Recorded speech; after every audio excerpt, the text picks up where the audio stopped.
Olá, meu nome é Carlos Santos, sou programador, também dou formação e explicações e venho aqui dar algumas indicaçõezinhas e algumas dicas sobre programação em HTML.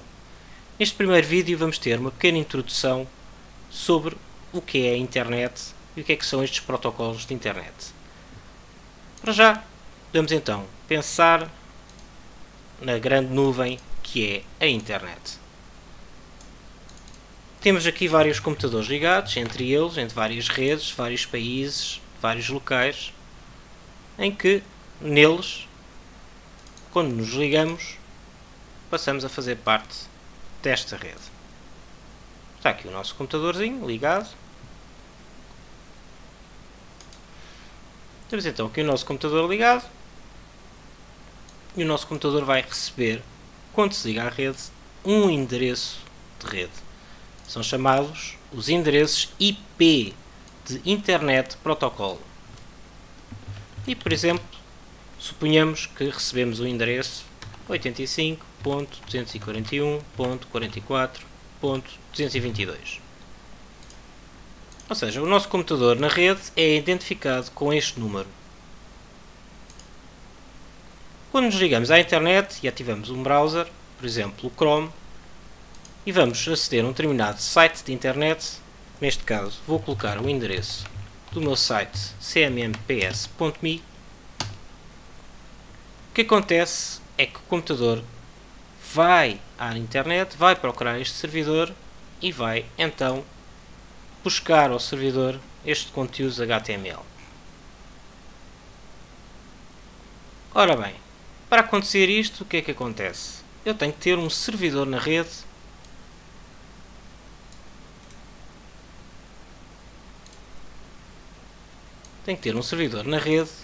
e ele próprio também terá que ter um endereço de IP. No caso, o endereço de IP do meu servidor, neste momento, é o endereço 85.241.44.223. Além disso, eu tenho que ter o registro de um nome. Tenho que registar o domínio do meu site. No caso, o site tem o domínio cmmps.me. Esses registros são guardados noutro servidor na internet, que são chamados os servidores DNS. Ora bem, o servidor de DNS, que quer dizer Domain Name Server, são servidores que guardam os registros dos domínios de todos os sites de internet. E eles fazem a ligação entre o nome do domínio que está registado para um determinado site, no meu caso www.cmmps.me, e o respectivo endereço de rede. Então, quando no browser escrevemos o endereço www.cmmps.me, o que acontece é que o nosso computador vai ter que perguntar primeiro a um servidor de nomes e perguntar-lhe qual é o endereço que responde ao domínio www.cmmps.me. Em seguida, recebemos a indicação do servidor de nomes em dizer: ok, muito bem, este domínio existe e está no IP 85.241.44.223. A partir então deste momento, o nosso computador poderá aceder então ao meu servidor e pedir-lhe os conteúdos que lá estão guardados. Isto é feito através de um protocolo. Como vocês reparam, normalmente escrevemos um endereço começando por http e o domínio que se segue. E o que é que quer dizer este HTTP? Ora bem, HTTP quer dizer Hypertext Transfer Protocol, ou seja, protocolo de transferência de hipertexto. Na realidade, as páginas de internet, e veremos de falar sobre isto, são conhecidas como páginas de hipertexto. Na realidade são ficheiros de texto, podiam ser escritos num editor de texto qualquer, como iremos ver, mas com alguns conteúdos e algumas indicações e instruções próprias, que vão definir então os conteúdos da página que estamos a ver. Assim, não temos apenas um conteúdo de texto, mas podemos ter imagens, links para outros sites, tabelas, entre tantas outras coisas. Então, a partir deste pedido, o meu servidor vai então devolver ao computador o conteúdo da página. Se o conteúdo da página vem num formato especial. Esse formato chama-se HTML, que quer dizer Hypertext Markup Language. Na realidade, são um conjunto de comandozinhos e de instruções que iremos falar como tags que permitem indicar ao browser que conteúdos é que deve mostrar, desde texto, imagens, tabelas, etc. Então, e como é que nós escrevemos então este código HTML? Ora bem, o HTML pode ser escrito a partir de qualquer editor de texto. No caso, estou a utilizar um editor de Linux, mas podeis usar um editor, por exemplo, Windows, ou Notepad, ou qualquer coisa, se for o caso. E é constituído por um conjunto que nós chamamos tags. O que é uma tag? Por exemplo, quando queremos especificar um parágrafo, a tag que usamos chama-se tag P. E isto é um parágrafo. No final do conteúdo, temos que fechar a tag e para tal utiliza-se o /p. Chamamos a isto um begin tag, uma tag de início, e aqui a end tag respectiva. Mas um conteúdo HTML tem que ter mais tags. Para já, todo o documento deve informar que é um documento HTML. Como tal, deve-se começar sempre um documento HTML com a tag HTML. Muito simples. Indica ao browser que efetivamente estamos perante um conteúdo HTML. E no fim, temos que fechar a dizer que terminou o conteúdo HTML. Temos então, dentro de um documento HTML, duas secções. A primeira secção chama-se Header e tem informações de cabeçalho. Mais uma vez, o header deve abrir e fechar.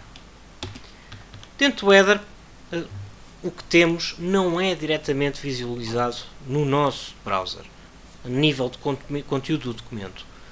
O header serve para sim, por exemplo, colocar algumas informações como o título da página, que aparece no topo do browser.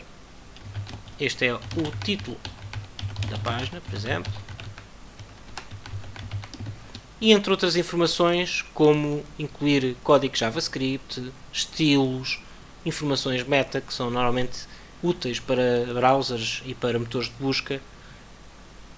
E nada deste conteúdo aparece diretamente no nosso documento. E então, o que é que faz, ou qual é a secção que permite escrever esses conteúdos? É a secção Body. Mais uma vez, é sempre boa política abrir uma tag e talvez logo a seguir fechá-la, porque assim já não nos esquecemos de fechar uma determinada tag. Podemos então começar a definir o nosso conteúdo. Por exemplo, colocamos então um parágrafo com a tag P, de paragraph. Isto é um parágrafo. /p. Para podermos visualizar no browser esta informação, vamos fazer então um save. O nome do ficheiro, por exemplo, teste.html. E agora podemos vê-lo no browser. Para tal, vamos ao explorador de ficheiros, encontramos o nosso ficheiro teste.html e damos-lhe um duplo clique. Ora bem, aqui está uma coisa que eu estava à espera. Porquê é que os acentos aparecem desta forma? Pois bem, o browser em si nem sempre reconhece o conjunto de caracteres que incluem os nossos caracteres portugueses. em termos informáticos, podemos dizer que são caracteres especiais. Antigamente, a solução que tínhamos para resolver isto era utilizar uns códigos para representar os caracteres especiais. Por exemplo, I comercial é acute, ponto e vírgula, representa um E com acento. Assim como um I comercial A acute representa um A com acento. Gravamos as alterações e, de facto, se agora voltarmos ao nosso browser, fizermos um refresh, já encontramos o texto escrito corretamente. Seria necessário fazer o mesmo também para o título, mas torna-se um bocadinho incomodativo se tivéssemos que passar a vida a utilizar estes códigos. Então vamos voltar a ter o E A mesmo com acento e o A com acento e vamos saber como indicarmos ao browser que ele deve incluir um conjunto de caracteres que permita a utilização das nossas letras com acentos. Ora, para tal, utilizamos uma tag meta. As tag meta são tags especiais que utilizam atributos. Os atributos são algumas indicações que podemos dar às tags para determinadas funcionalidades. Neste caso, a tag meta, temos um atributo que é o http archive, que, para o caso que pretendemos, toma o valor content type. Estes valores devem estar entre aspas. E agora, o conteúdo em si, com o atributo content, a dizer que, por exemplo, até podemos colocar já aqui, por exemplo, text/html, que é muito vulgar encontrarmos, apesar que normalmente os browsers, por defeito, assumem sempre este tipo de conteúdo. É um ficheiro de texto que está a receber, estamos a escrever um ficheiro de texto, e o formato é em HTML. Mas, vamos então colocar uma indicação a dizer charset igual a UTF-8. O UTF-8 é um charset que inclui, entre tantos, os nossos caracteres portugueses. Estas tags não têm uma end tag. Isto seria incorreto escrever. Como tal, e de acordo com os estándares atuais, quando encontramos tags deste género que especificam-se tags únicas, deveremos colocar no fim da tag uma barra. Esta barra substitui a end tag. Vamos então agora gravar o nosso documento e voltemos outra vez ao browser e ver qual é o resultado. Ora bem, não só o texto agora apareceu correto, como também o título apareceu correto. Indicamos então ao browser que deve utilizar um charset do tipo UTF-8. Mais conteúdos que podemos colocar são, por exemplo, títulos. Os títulos são muito parecidos com os títulos que utilizamos nos processadores de texto. Por exemplo, os heading 1, heading 2, heading 3, que vão definindo os vários tipos de títulos. E no HTML utilizamos para tal uma tag que começa por H e depois indica-se o número do heading. Heading 1 é o título principal, heading 2 um subtítulo e por aí fora. Então, em H1 eu vou escrever, por exemplo, isto é um título.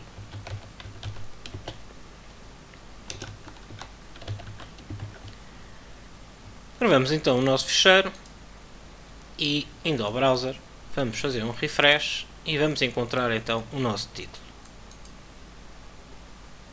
Mais conteúdos que podemos colocar são links. Nós podemos criar links para outras páginas. Os links devem ser colocados à mesma dentro de um parágrafo.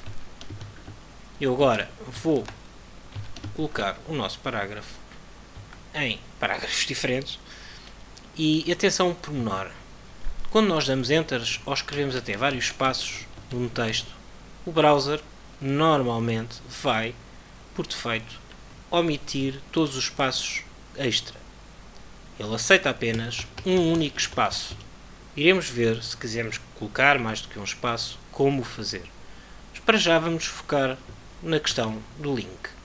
Os links são definidos com uma tag E de anchor e o respectivo apontador para a página que queremos. O apontador é definido com o atributo href de Hyperlink Reference. Eu vou colocar, por exemplo, http://www.cmmps.me. Atenção que podíamos colocar diretamente uma outra página de HTML, desde que a tivéssemos já criado e estivesse na mesma pasta do nosso teste.html. E vamos então colocar o texto que queremos para o nosso link. Por exemplo, página do Carlos Santos.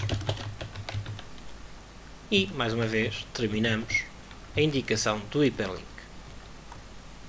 Vamos gravar e, mais uma vez, vamos refrescar o conteúdo desta nossa página para vermos, então, surgir o link página do Carlos Santos com a indicação que vamos para www.cmmps.me.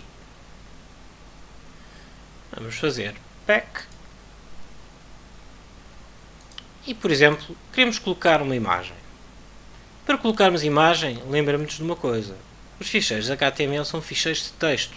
Como tal, não podemos embeber diretamente uma imagem num documento HTML. As imagens, por isso, devem estar gravadas na pasta onde temos os nossos documentos HTML e vamos criar um apontador para a imagem que queremos incluir. Para tal, utilizamos uma nova tag. Vou incluí-la também dentro de um parágrafo. A tag em questão chama-se img de image. É também uma tag única e utiliza um atributo chamado src de source, onde colocamos o nome da imagem que queremos incluir no nosso documento. Se gravarmos então agora o nosso ficheiro, vamos ao browser mais uma vez, fazemos um refresh e cá temos o nosso simpático pinguim. Uma boa política é, sobretudo, quando começamos a criar documentos grandes e páginas grandes com várias subpáginas e várias imagens, é organizar o nosso site com pastas. Vou dar esse exemplo relativamente às imagens. Para esse efeito, vou criar uma pasta, por exemplo, com o nome Imagens. E agora vou mover o nosso pinguim cá para dentro. Reparem que o browser não adivinha para onde é que as imagens vão. Eu agora, se fizer um refresh, a imagem não vai aparecer. Então eu tenho que indicar no documento HTML qual é o caminho para a imagem. O caminho é então indicado de forma relativa a partir do diretório em que temos o nosso documento HTML e, como tal, indicamos o caminho com imagens/pinguim.png. Poderíamos ainda ter várias subpastas. Poderíamos considerar que o pinguim seria um avatar, então teríamos uma pasta com o nome avatares, por exemplo. Vamos gravar então agora o documento e vamos voltar a refrescar a nossa página. Ora, temos o pinguim de volta. E por hoje, para este vídeo é tudo. Obrigado por assistirem. Brevemente irei colocar outro vídeo com mais informações sobre HTML, nomeadamente construção de tabelas e outros atributos. Para mais informações sobre as minhas atividades, visitem o site www.cmmps.me.